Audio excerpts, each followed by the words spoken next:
So good morning everyone and I welcome you all to Saurabh Pandey UPSC YouTube channel के अंदर। If you are preparing for civil service examination इस channel से जरूर से जुड़ें and download Saurabh Pandey CSC app. तो start करते हैं। पहला टॉपिक है दैट इज़ गाया BS3 करके है। तो ये साइंस टेक का टॉपिक है, extremely large telescope science tech topic है। US withdrawal from WHO। अब ये वर्ड मतलब मल्टीलैटरल इंस्टीट्यूशंस कंटेक्स्ट में IR का टॉपिक है। इवॉल्विंग इंडियन इंडोनेशिया, ये भी IR का टॉपिक है। और एक और टॉपिक इसमें है जो मैंने कल शॉर्ट वीडियो भी बना के आप लोग के लिए अपलोड किया था, जो अभी लगभग 200 अर्थक्वेक एक ही टाइम पे आए हैं। तो सेंटोरोनी करके जो एक आइलैंड है, उसका लोकेशन और जो रीज़न है कि कहाँ पे वो अर्थक्वेक आया है, तो वो भी that also we will discuss. So question आज का मेंस का देख लो कि in polarised world multilateral institution survival will depend on multiple factor. Discuss करना 15 नंबर पे लिखना है। आप अपने आंसर का इवेल्युएशन करा सकते हैं। Join Aakalan plus to get answer evaluated. Download Saurabh Pandey CSE app. ये क्वेश्चन देख लेते हैं। ये आपका 5 AM सीरीज़ में ये कवर होता है, जिसमें 4 डेज होता है, ट्यूसडे से लेके फ्राइडे तक 4 लेक्चर वीक के अंदर होती हैं। तो यहाँ पे आप लोग गो थ्रू हो जाए। यहाँ पे देख लो पेंट अप डिमांड क्या है। तो ये आज के 5 AM सीरीज़ में डिस्कस भी हुआ है। कमेंट सेक्शन में इसका आंसर जरूर से देना क्योंकि अभी न्यूज़ में भी है पेंट अप डिमांड का कंसेप्ट क्या है। Just let us know. Crash course अगर अभी तक आपने ज्वाइन नहीं किया जरूर से ज्वाइन करें। Use the code UPSC live. ये कोड यूज़ करोगे अमाउंट विल रिड्यूस। तो ये कोड यूज़ करके ही ज्वाइन करना है। Download Saurabh Pandey CSE app. इसमें सारे स्टैटिक सब्जेक्ट्स और PT 730 मतलब 2 साल का करंट अफेयर्स आपका कवर्ड है। और PT 730 आप अलग से भी ज्वाइन कर सकते हैं और टेस्ट सीरीज़ अलग से ज्वाइन करना है। ये कोड यूज़ करना नहीं बोलना है, दैट इज़ UPSC लाइव। इस कोड को यूज़ करके ही आपको ज्वाइन करना है। और सौरभ पांडे CSE ऐप, कोई क्वेरी है तो इस नंबर पर आपको मैसेज करना है। ये नंबर आपको दिख रहा है 90579 21649, इस पर है। और ये आपको डाउनलोड करना है, that is Saurabh Pandey CSE app. Start करते हैं। That is about the black hole के बारे में है। ब्लैक होल क्या है, इस पर आपने बहुत सारी चर्चा की इससे पहले कि वी प्रोसीड। मैं कुछ डायग्राम्स आपको दिखा देता हूँ जिससे आपको क्लैरिटी हो जाएगी। एक चीज़ तो ये है कि फॉर्मेशन जो है ब्लैक होल का, उसको थोड़ा सा आप सीक्वेंस याद रखना। जैसे UPSC ने पूछ भी रखा है। नेबुला क्या है, जो क्लाउड्स गैस के होते हैं जिनसे स्टार का बनना फॉर्मेशन स्टार्ट होता है। अगर इसका मास बहुत अधिक है, जैसे अगर हाई मास स्टार का फॉर्मेशन होता है तो रेड सुपर जायंट बनेगा, फिर एक बड़ा एक्सप्लोजन होता है, फिर या तो न्यूट्रॉन स्टार बन सकता है या ब्लैक होल बन सकता है। तो मतलब ब्लैक होल और न्यूट्रॉन स्टार कौन बनेंगे, जो हाई मास स्टार होंगे। छोटे जो मतलब मास ज़्यादा नहीं होगा तो they will end as a white dwarf. तो ये थोड़ा सा सीक्वेंस आपको याद रखना है। दूसरा यहाँ पे अगर आप देखोगे तो यहाँ कुछ टर्म्स याद रखना है। जैसे एक टर्म होता है singularity, event horizon, photosphere, relativistic jets, inner most stable orbit और एक्रीशन डिस्क के अलग अलग स्ट्रक्चर। अगर आपसे पूछे कि अगर आपसे जैसे यही नाम आपसे दे दिया जाए और आपसे पूछा जाए कि रिसेंटली न्यूज़ में थे, ये किससे रिलेटेड है, तो they are related with black hole. ये ध्यान में रखना है। तो यहाँ पे देखो, अगर सिंगुलैरिटी है तो यहाँ पे at the very centre of a black hole बहुत सारा जो मैटर कोलैप्स करता है into the region of infinite density. मतलब जैसे ये आप देख सकते हो ना कि ये आपका सिंगुलैरिटी, मतलब यहाँ पे आप मानो कि ये एक तरीके से सेंटर ऑफ ब्लैक होल होता है। और जो मैटर है, जो भी मैटर है, collapse has collapse into the region. And यहाँ पे जो density that is very high, gravitational pull बहुत हाई आपका होता है। And all the matter energy that fall into the black hole end up here. मतलब जितना भी मैटर और एनर्जी आपका इस पर फॉल करेगा, बेसिकली वो यहीं पे जाके एक तरीके से रीच करता है। फिर आपका आता है इवेंट हॉरिजॉन। जैसे अगर आप देखते हो तो इसको इवेंट हॉरिजॉन बोलता है। सो ये एक तरीके का रेडियस है around a singularity where matter energy can not escape the black hole gravity. तो जैसे ये सिंगुलैरिटी हो गया और इसके चारों तरफ एक ऐसा करके एक सर्कल टाइप है, रेडियस है, जहाँ पे मैटर एनर्जी कोई भी चीज़ इसको स्केप नहीं कर सकती है। इसे पॉइंट ऑफ नो रिटर्न भी कहते हैं। And this is the black part of the black whole. ठीक है, इसी को black part of the black whole भी बोलता है। तो ये इवेंट हॉरिजॉन शब्द यूज़ होता है।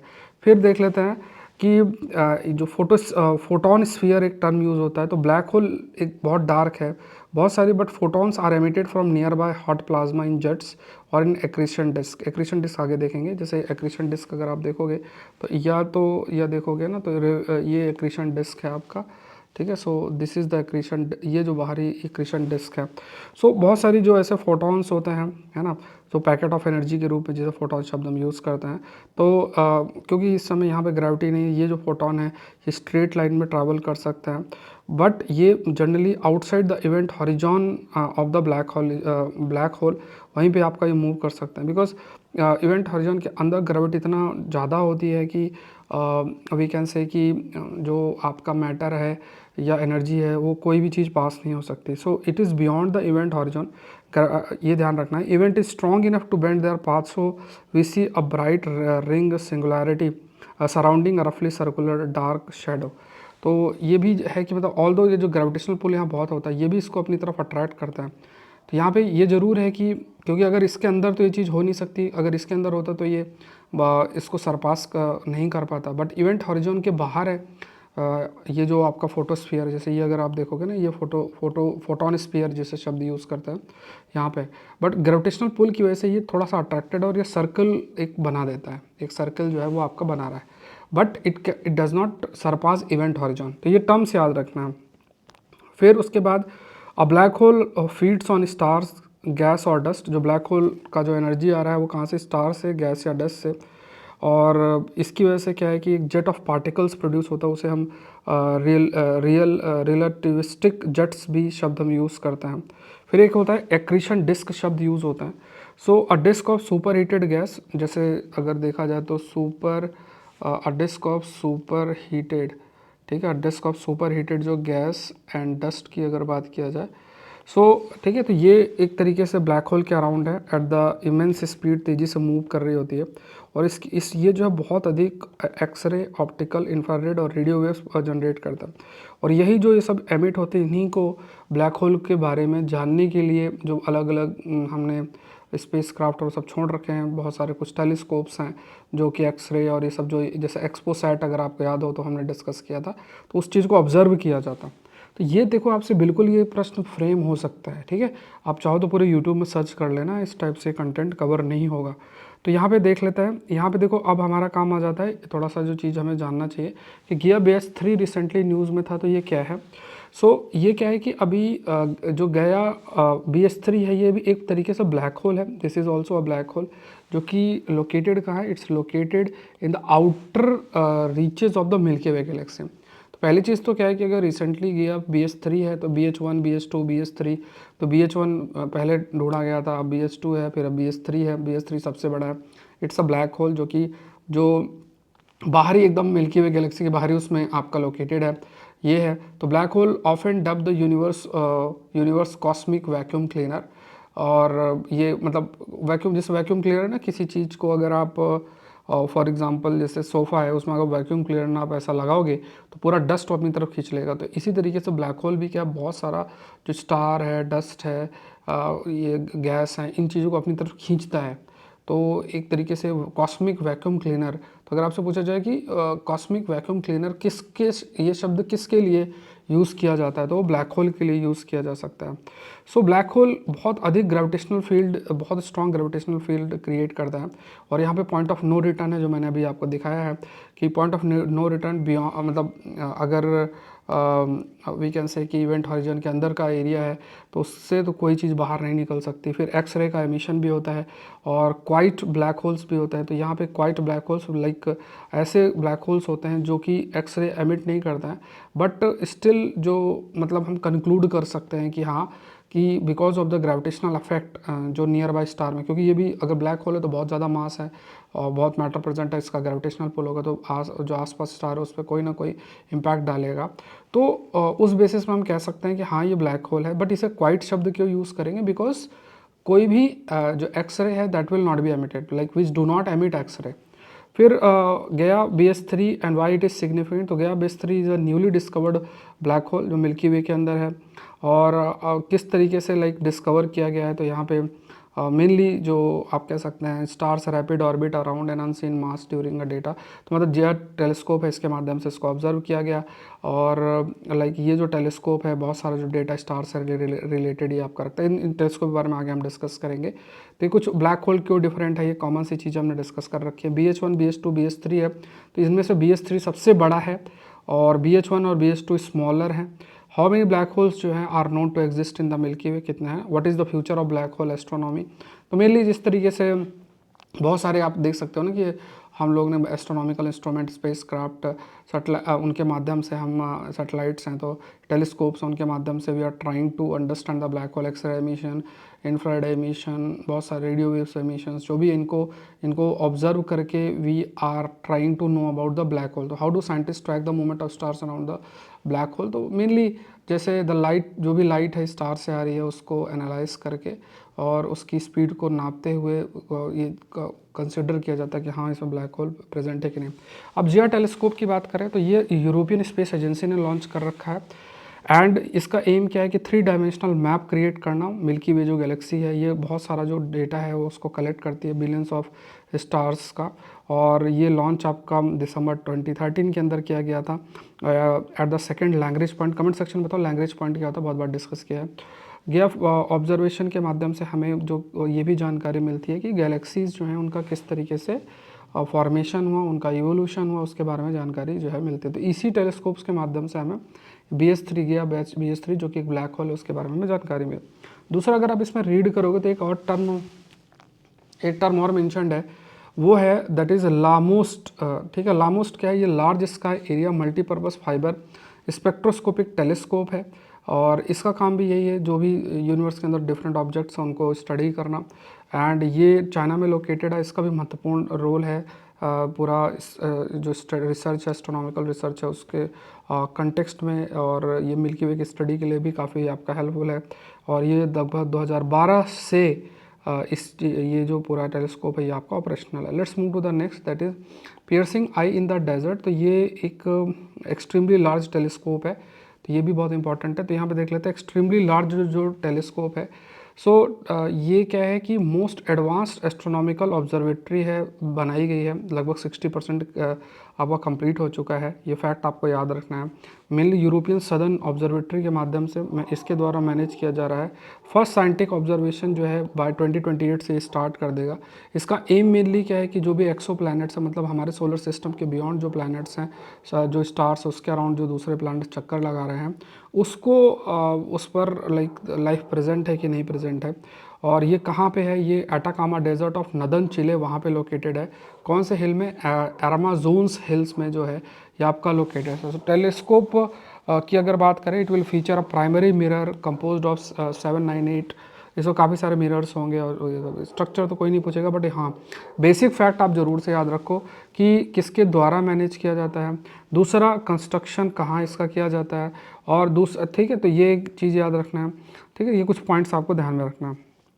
नेक्स्ट देखते हैं, ये कल मैंने शॉर्ट एक वीडियो बनाया था 3 मिनट का, उस पर मैंने इस पर बहुत अच्छे से एक्सप्लेन किया था, तो आप चाहो तो देख लेना। दैट इज़ अभी एजियन सी है। देखो क्या है कि एक मैं आपको बता देता हूँ कि अभी ये सेंटोरिनी आइलैंड है, अब ये लोकेटेड एजियन सी रीजन में लोकेटेड, ये टर्की है, ग्रीस है, तो हाईली सिस्मिक है। ठीक है, तो ये कहा जाता है कि 1600 BC के अंदर इसमें एक वॉल्केनिक इरप्शन इस जगह पे हुआ था और उसके बाद इस आइलैंड का प्रेजेंट फॉर्म आया था। उसके अलावा ये भी कहा गया कि 1950 के अंदर भी बहुत ही बड़ा एक अर्थक्वेक वॉल्केनिक इरप्शन हुआ था, यहाँ भी वॉल्केनिक इरप्शन ही आया था। और अभी जो है लगभग 200 के आसपास अर्थक्वेक आए हैं, जो मीडिया रिपोर्ट के अकॉर्डिंग है, तो छोटे छोटे अर्थक्वेक आए हैं, तो इसका मतलब एक बड़ा अर्थक्वेक आ सकता है और यहाँ से सबको इवैक्यूएट कराया गया। तो ये क्या है कि ये बहुत ही हाईली सिस्मिक एरिया है, सेंटोरिनी जो ये एरिया है ये पूरा का पूरा हाईली सिस्मिक एरिया है, थोड़ा सा आप ध्यान रखना है। तो ये एजेंसी में लोकेटेड एजेंसी, ये आपका एजेंसी है, मैपिंग का बहुत इंपॉर्टेंट आस्पेक्ट है। तो इधर आपका ग्रीस हो गया, इधर टर्की हो गया, और ये आयनियन सी है, मेडिटेरेनियन सी, इधर आप एजेंसी देखो, ये ध्यान रखना है, इधर ब्लैक सी है। कमेंट सेक्शन में बताओ ये कौन सा है। तो ये सब चीज़ें आपको बहुत अच्छा आइडिया होना चाहिए। अब देखो इसमें क्या है कि कोई कहीं भी अगर सिस्मिसिटी है, इसका मतलब कोई ना कोई टेक्टोनिक प्लेट्स का एक, आप कह सकते हैं कि टेक्टोनिक जो प्लेट है, टेक्टोनिक प्लेट्स आपस में वो कहीं ना कहीं पीछे डिस्टर्बेंस होगा, थोड़ा सा आप लोग बियर करिएगा। तो टेक्टोनिक जो प्लेट्स हैं वो आपस में इंटरेक्ट करें, तो कई प्लेट्स हैं, जैसे अफ्रीकन प्लेट है, यूरेशियन प्लेट है, इबेरियन प्लेट है, अरेबियन प्लेट है। ठीक है, बहुत सारी ऐसे प्लेट्स आपकी आप प्रेजेंट यहाँ पे हैं। और ये जो प्लेट्स हैं, जैसे अफ्रीकन प्लेट भी सबडक्ट कर रही है ना, ये भी आपकी सबडक्ट कर रही है। और ये कई प्लेट्स हैं, जैसे एंटोलियन प्लेट्स नॉर्थ साउथ है, तो ये भी आपस में, जैसे यूरेशियन प्लेट के एक प्लेट जो है यूरेशियन प्लेट के पैरेलल जा रही है, और एक प्लेट शायद अरेबियन प्लेट के पैरेलल जा रही है। तो ये जो सिस्मिसिटी है बहुत इस प्रकार की है बिकॉज ऑफ द जो ये स्ट्रक्चर है, क्योंकि प्लेट्स बहुत सारी प्रेजेंट इन प्लेट्स का मूवमेंट होता है और उस वजह से वॉल्केनिज्म या अर्थक्वेक की स्थिति जो है वो बनी आपकी रहती है। तो ये फैक्ट्स आपको ध्यान में रखना है, बहुत इंपॉर्टेंट चीज़ है जो कि फ्रेम आपके लिए आंसर फ्रेम हो क्वेश्चन फ्रेम हो सकता है। अब देखो यहाँ पे कहा गया नॉर्थ एंटोलियन फॉल्ट जो कि नदर्न टर्की में है, जहाँ पे एंटोलियन सब प्लेट यूरेशियन प्लेट ये आपस में स्लाइड करते हैं। ईस्ट एंटोलियन फॉल्ट है, ये भी यहाँ पे अरेबियन प्लेट के साथ इसका इंटरेक्शन है। फिर उसके बाद अफ्रीकन प्लेट जो है एजियन सी के नीचे जा रही है, ये भी है ना। तो ये African plate converge north towards the Aegean Sea plate, ये भी देखने को मिल रहा है। तो अफ्रीकन प्लेट जो है नीचे जा रही है बीनीथ द एजियन, ये भी मतलब एक तरीके से कोई चीज़ अगर नीचे जा रही है तो मूवमेंट हो रहा है तो सिस्मिसिटी बहुत आपका हाई हो जाएगा और ये चीज़ वनरेबल हो जाती है अर्थक्वेक और सुनामी के लिए। अब चाहो तो आप पूरे यूट्यूब में सर्च कर सकते हो कि इस टॉपिक को किसने कवर किया है। अब ये चीज़ तो मैंने बहुत बार, और ऐसे ही टॉपिक आपको लगभग 2 साल के कवर करके जाओगे। इन तरीके के कंटेंट को अगर आपने 2 ईयर्स का कंटेंट कवर कर लिया ना, तो चाहे वो प्रीलिम्स हो चाहे मेंस हो कभी नहीं रुकेगा। बस आपने बेसिक बुक्स एनसीईआरटीज अच्छे से कर ली, पीवाईक्यूज अच्छे से कर लिया और इस टाइप के कंटेंट को अच्छे से आपने कर लिया तो आपका कभी भी एग्जाम चाहे वो प्रीलिम्स हो मेंस हो नहीं रुकेगा, क्योंकि सारे एडवांस टॉपिक ऐसे ही जो टॉपिक्स न्यूज़पेपर में आते हैं ना वहीं से आते हैं। तो ये चीज़ थोड़ा सा आप जिस दिन सीख जाएँ वो आपके लिए काफ़ी हेल्पफुल रहेगा। ठीक है, तो नेक्स्ट देख लेते हैं WTO US WTO एग्जिट की बात की गई। अब ये एक बड़ा स्थिति मतलब एक ऐसी स्थिति बन गई है कि अब अमेरिकन फर्स्ट की बात हो रही है US के द्वारा, तो हर चीज़ को देखा जा रहा है कि यार हम ऐसे हर जगह पैसा नहीं लगा सकते, हम फ्री का पैसा नहीं दे सकते, ऐसा मतलब थॉट प्रोसेस चल रहा है। अब मल्टीलेटरल इंस्टीट्यूशंस हैं, इनको फंडिंग की ज़रूरत है, अगर फंडिंग नहीं मिलेगी तो अगेन उनका सर्वाइवल भी इतना आसान नहीं होगा। तो अभी फिलहाल के लिए WHO से एग्जिट करने की बात US ने जो है वो की है। तो रिसेंट डिसीजन लिया गया US गवर्नमेंट के द्वारा जिसके माध्यम से वो विड्रॉ कर रहा है वर्ल्ड हेल्थ ऑर्गेनाइजेशन से जनवरी 2025 में। और यहाँ पे कहा गया कि अब जैसे अगर मान लो विड्रॉ किया तो पैसा ऐसे इंस्टीट्यूशन को कैसे मिलेगा और किस टाइप से इंटरनेशनल हेल्थ गवर्नेंस किया जाएगा, इंटरनेशनल में जो हेल्थ से रिलेटेड चीज़ें उसको कैसे आप रन करेंगे। और इसका ये भी पॉसिबिलिटी आपका हो सकता है कि इस स्पेस को फिर चाइना ऑक्यूपाई कर ले और चाइना अपने इन्फ्लुएंस को बढ़ाना शुरू कर दी, दैट इज़ द पॉसिबिलिटी।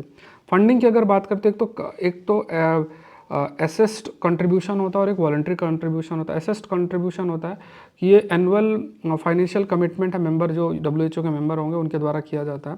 सो यहाँ पे इसके माध्यम से कि स्टेबल फंडिंग आपको WHO के ऑपरेशन के लिए होता है जिसमें लोग जो है उनकी सैलरी एडमिनिस्ट्रेटिव कॉस्ट सब उससे मीट होता है। एक वॉलंटरी कंट्रीब्यूशन होता है, तो ये फंड जो है मेंबर स्टेट्स के द्वारा ही या दूसरे डोनर्स के द्वारा प्रोवाइड किया जाता है स्पेसिफिक प्रोजेक्ट के लिए। तो ये अनप्रिडिक्टेबल है और कुछ भी स्पेसिफिक हेल्थ इशू से रिलेटेड है। तो यहाँ पे US का जो एग्जिट है तो इससे क्या होगा कि जो आपका वॉलंटरी कंट्रीब्यूशन है वो बहुत तेज़ी से रिड्यूस हो सकता है, क्योंकि बहुत सारा फंडिंग जो है वॉलंटरी कंट्रीब्यूशन के माध्यम से WHO के अंदर आपका US के द्वारा किया जाता है। अब कहा गया कि रिफॉर्म्स की ज़रूरत है, तो यहाँ पे जो WHO often centres around its bureaucratic structure and perceived inefficiency. So कुछ जो क्रिटिसिज्म है अगर देखा जाए तो इट्स एसेंशियल टू रिकॉग्नाइज कि जो ग्लोबल हेल्थ ऑर्गेनाइजेशन है यहाँ पे कई जो चैलेंजेस हैं उनको मीट करना पड़ेगा। जैसे जो हेल्थ थ्रेट है, जैसे मान लो एंटी माइक्रोबियल रेजिस्टेंस है, क्लाइमेट चेंज से कई हेल्थ इंपैक्ट पड़ेंगे, कई इन्फेक्शियस डिजीज़ आपके हो सकते हैं और ये सब चीज़ों पे जो है उन्हें कार्य करना पड़ेगा। तो इमर्जिंग हेल्थ थ्रेट्स देखने को मिल रहा है। फिर उसके बाद रैपिड रिस्पॉन्स मैकेनिज्म, मान लो कि कभी कोई इशू आता है तो तुरंत चीज़ों को कैसे रिस्पॉन्ड किया जाए। फिर ये भी कहा गया कि जो गवर्नेंस है उसमें भी इम्प्रूवमेंट की ज़रूरत है। इंस्टीट्यूशनल वे में वर्ल्ड हेल्थ ऑर्गेनाइजेशन जिस तरीके से काम कर रहा है तो उस पर भी काफ़ी इंप्रूवमेंट की ज़रूरत है ग्लोबल लेवल पे कोऑपरेट करके। और जो भी मतलब कहाँ हेल्थ से रिलेटेड चीज़ें मिल रही हैं, कहाँ नहीं मिल रही हैं, तो वहाँ पे कैसे हम एक कोऑपरेशन कोऑर्डिनेट करके गवर्नेंस को इम्प्रूव जो है वो कर सकते हैं। फिर क्या है कि जो विड्रॉल है US का WHO से, यहाँ पे एशियन और अफ्रीकन नेशन के पास एक मौका है कि वो अपना रोल हेल्थ गवर्नेंस में बढ़ा सकते हैं। कंट्रीज़ जो ग्लोबल साउथ में मतलब डेवलपिंग कंट्रीज़ में वो एक साथ आके जो भी फंडिंग गैप है US के द्वारा जो जनरेट होगा उसको मीट कर सकते हैं।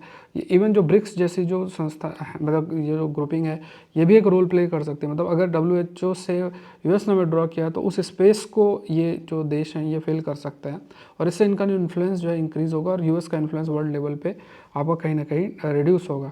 अब इन्वेस्ट करना, लोकल एक्सपर्टीज़ पर इन्वेस्ट करना ये भी बहुत इंपॉर्टेंट है। जैसे भारत इथोपिया है तो उन्हें फोकस करना चाहिए, प्रोफेशनल्स को ट्रेन करने के लिए ग्लोबल हेल्थ इशू से रिलेटेड।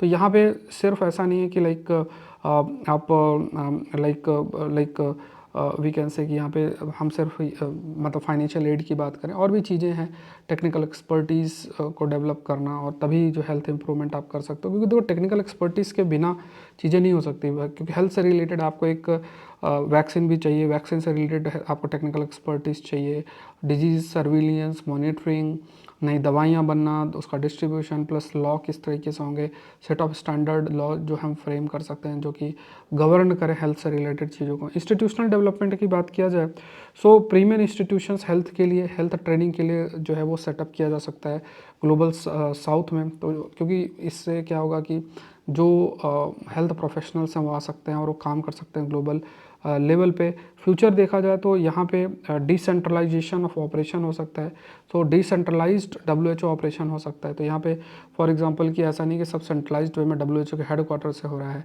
अलग अलग जगह पे जो एक डिसेंट्रलाइज्ड ऑपरेशन हो सकता है और उनकी यूनिट बनाई जा सकते हैं, जिसको हो सकता है वो देश जहाँ पे काम कर रहे हैं उनके द्वारा उसकी फंडिंग आपकी की जा सके। जो ब्यूरोक्रेटिक लेयर है उन्हें भी अपने डिसीजन मेकिंग को थोड़ा सा फास्ट करना पड़ेगा, और हेल्थ इमरजेंसी पे जो रिस्पांस टाइम है उसको भी बढ़ाना पड़ेगा। और ये लाइक अगर वो चीज़ें अच्छे से करेंगे तो मे भी जो सपोर्ट है, फंडिंग है, वो और अधिक जो दूसरे देश हैं उनके द्वारा किया जाए। अब हाई इनकम कंट्रीज़ कई सारी हैं, उनका एक रोल हो सकता है, लाइक है ना, कंट्रीज कनाडा, UK और EU है, वो अपना कंट्रीब्यूशन WHO में फाइनेंशियल लेवल पर, एक्सपर्टीज़ लेवल पे बढ़ा सकते हैं। और जो कोलैबोरेटिव अप्रोच है, साथ में कार्य करने से जो फंडिंग का एक गैप क्रिएट हुआ है, फॉर एग्जांपल अभी अगर US विड्रॉ कर रहा है, US ने विड्रॉ कर लिया, तो जो फंडिंग से रिलेटेड गैप क्रिएट हुआ है उस गैप को फिल जो है वो किया जा सकता है। सो हाई इनकम जो डेवलप्ड देश हैं उन्हें देखना है कि किस तरीके से सभी तक हेल्थ केयर रिसोर्सेज रीच कर सकें, और अपने सपोर्ट से जो भी हेल्थ डिस्पैरिटी है, मतलब हेल्थ को कोई एक्सेस कर पाता है, कोई नहीं कर पा सकता, तो इस प्रकार का जो डिस्पैरिटी है उसको दूर किया जाए। तो ये जैसे पेंडेमिक के टाइम पे भी ये चीज़ देखने को मिली थी, तो इसको अगर हमें मीट करना है तो दूसरे देश को आगे आना पड़ेगा और कंट्रीब्यूट आपका करना पड़ेगा। ठीक है, तो ये तो कुछ पॉइंट्स आपको ध्यान में रखना है। नेक्स्ट देखते हैं, इंडिया इंडोनेशिया रिलेशन पर है, इंडिया इंडोनेशिया के ऊपर अभी, क्योंकि इंडोनेशिया के जो थे वो आए थे, और वो बेसिकली आप देख सकते हो कि उन्हें मतलब रिपब्लिक डे के चीफ गेस्ट भी थे, तो इसलिए हमें थोड़ा सा जानना है। तो first Republic day of India 1950 में हुआ था, और उसमें जो इंडोनेशिया के फाउंडिंग फादर थे सुकार्नो हैं, तो उन्होंने वो प्रेजेंट थे शायद। तो यहाँ पे सिग्निफिकेंट मूवमेंट है अपने बायलैटरल टाइज के लिए, दोनों देशों के टाइज के लिए। तो 1950 में सुकार्नो ने first Indian Republic day like attend India's first Republic day. 1966 की बात करते हैं, establishment of trade agreement. Trade agreement की बात किया जाए तो ट्रेड एग्रीमेंट में का इस्टाब्लिशमेंट हुआ था, जिसके माध्यम से व्यापार किया गया। फिर 2018 में कॉम्प्रहेंसिव स्ट्रेटजिक पार्टनरशिप आपकी हुई। सो ये चीज़ ध्यान में रखना है। तो यहाँ पे क्या है कि हम अपना जो आर्थिक लेवल पे जो कोलैबोरेशन है, साथ में काम करने की बात कर रहे हैं। तो यहाँ पे जो इकोनॉमिक कोलैबोरेशन है इंडिया इंडोनेशिया के बीच में, तो वो उस पर फोकस आपका किया जा रहा है। So despite a trade volume of just under 30 billion, तो इसको बढ़ाना है। दोनों देश अपना जो फिगर है उसको बढ़ाना भी, मतलब इसको हम we want to increase it further to 40 billion, 50 billion है। कई इंपॉर्टेंट एरियाज़ है, एनर्जी, हेल्थ केयर और टेक्नोलॉजी, जैसे रिन्यूएबल एनर्जी है, या फार्मास्यूटिकल है, या IT और टेक स्टार्टअप्स हैं। सो इन एरियाज़ के अंदर जो है वो कंट्रीब्यूशन हो सकता है। And the potential for mutual growth, मतलब एक साथ ग्रो करें, वो बहुत ह्यूज है। कई सारे ऐसे एरियाज़ में वो कोलैबोरेट कर सकते हैं, कोलैबोरेट करके आगे हम बढ़ सकते हैं। सिक्योरिटी पैराडाइम की बात अगर किया जाए तो इंडिया इंडोनेशिया रिलेशन में, तो मैरीटाइम जो समुद्री सुरक्षा है, कई सारी जॉइंट नेवल एक्सरसाइज साथ में कर सकता है। टेररिज्म को काउंटर करने के लिए साथ में काम कर सकता है। साइबर सिक्योरिटी के लिए जो भी चीज़ें हैं, जैसे मान लो जो ऐसे डिजिटल स्पेस डिफेंस सेक्टर में यूज़ होता है, या साइबर स्पेस को कैसे सिक्योर करना है, या कई जो थ्रेट दोनों देश फेस कर सकते हैं, तो वहाँ पे भी साथ में वो कोलैबोरेट कर सकते हैं। साथ में देखा जाए जियोपॉलिटिकल अगर सिग्निफिकेंस की बात करें, जियोपॉलिटिकल जो सिग्निफिकेंस एंड फ्यूचर प्रॉस्पेक्ट्स, तो geopolitical landscape in which India and Indonesia operate is complex. तो यहाँ पे जो दोनों नेशन हैं they are navigating a shifting environment. ठीक है, तो यहाँ पे खास तौर से लाइक इंडोनेशिया में भी ब्रिक्स का हिस्सा बने, और कई चीज़ें हैं जैसे इमर्जिंग इकोनॉमीज़ हैं, तो इंडोनेशिया भी अगर हिस्सा बनता है, है तो ठीक है, तो मतलब इंडोनेशिया, भारत, चाइना और देश जो हैं वो एक अलग वर्ल्ड ऑर्डर की तरफ कंट्रीब्यूट आपका कर सकते हैं। और जो ग्लोबल ट्रेड है उसके बेसिस पर अपने अपने आपस में ट्रेड कैसे बढ़ाया जा सकता है, कैसे उसमें साथ में आ सकता है, किसी भी प्रकार का टैरिफ नॉन टैरिफ बैरियर्स उसको रोका जा सकता है। इंडो पैसिफिक लेवल पे देखा जाए तो इंडियन ओशन रीजन में इंडिया प्रेजेंट है, पैसिफिक ओशन रीजन के बॉर्डर में इंडोनेशिया प्रेजेंट है। तो इंडो पैसिफिक जो यूनिट हम डेवलप करना चाहते हैं, या खासतौर से जो क्वाड जैसी संस्था है उसमें भी इंडोनेशिया का एक महत्वपूर्ण रोल प्ले हो सकता है। तो मैरीटाइम सिक्योरिटी के कंटेक्स्ट में चाइना के इन्फ्लुएंस को काउंटर करने के कंटेक्स्ट में इंडोनेशिया एक महत्वपूर्ण रोल प्ले कर सकता है। तो उसमें भी दोनों देश आपस में कोऑपरेट कर सकते हैं। तो ये आप ध्यान में रखो कि ये की कंसिडरेशन है जो मैटर करता है, ये की एस्पेक्ट है जो मैटर करता है, और की सेक्टर्स हैं जो कि उनके ग्रोथ के लिए इंपॉर्टेंट। तो ये 8 6 7 8 10 पॉइंट आपके पास हैं, that is more than sufficient. So if you are preparing for civil service examination 2025 का, आपको अगर एग्जाम देना, download Saurabh Pandey CSE app, और CSE ऐप आपको डाउनलोड करना, use this code UPSC live, ये कोड यूज़ करना, अमाउंट विल रिड्यूस। और PT 730 मतलब 2 साल का करंट अफेयर का कोर्स आप कर सकते हैं, साथ में 10 फुल लेंथ टेस्ट हैं, और कंप्लीट क्रैश कोर्स है जिसमें सारे कोर्सेस आप एक्सेस कर सकते हैं। कई सारे मेन से स्पेसिफिक कोर्सेस वो भी आप देख सकते हैं। इस कोर्स का काफ़ी सारी चीज़ें हमने मतलब काफ़ी लगभग 50 के आसपास लेक्चर्स मैंने ऑलरेडी अपलोड कर दिए हैं। तो प्लीज़ गो थ्रू दिस, बहुत इंपॉर्टेंट है, आपके लिए भी काफ़ी हेल्पफुल रहेगा, और पूरा कंटेंट आप बढ़िया तरीके से अप्रैल एंड तक कंप्लीट कर सकते हैं। तो आप अगर लैपटॉप में क्लासेस कर सकते हैं तो आप लॉगिन करें, ये सौरभ पांडे UPSC.com पे जाके ऑल कोर्सेज पे क्लिक करके सारे कोर्सेज एक्सेस कर सकते हैं। लेकिन ऐप के माध्यम से, सौरभ पांडे CSE ऐप के माध्यम से आप ज्वाइन कर सकते हैं। कोई क्वेरी है तो मैंने नंबर जो आपको बता रखा है, ये नंबर याद रखना, 9057921649, इस पर आपको मैसेज करना है। इस सेशन का PDF आप देखेंगे तो आपका इस मतलब डिस्क्रिप्शन बॉक्स में लिंक टेलीग्राम चैनल का दे रखा है, वहाँ से आप कर सकते हैं। ये क्वेश्चन है जो मैंने स्टार्टिंग में दिया था, इसके आंसर के लिए watch 5am series. 5am series में ऐसे क्वेश्चंस कवर होता है। आप कमेंट सेक्शन में ज़रूर से बताएं क्या है, और इस पर कुछ मैंने एक्सप्लेनेशन भी आज के 5am सीरीज़ में कराया था, उसको भी आपको ध्यान में रखना है। क्वेश्चन देख लें, in polarised world multilateral institution survival will depend on multiple factor. 15 number पर लिखना। ऐसे टॉपिक्स को लिखने का आपको थोड़ा सा हैबिट होना चाहिए, आपको टॉपिक को लिंक करना आना चाहिए, और ज़रूर से ज़रूर आप लिखें। सेशन को लाइक करें, चैनल को सब्सक्राइब करें। मिलते हैं नेक्स्ट सेशन में। Thank you everyone, thank you.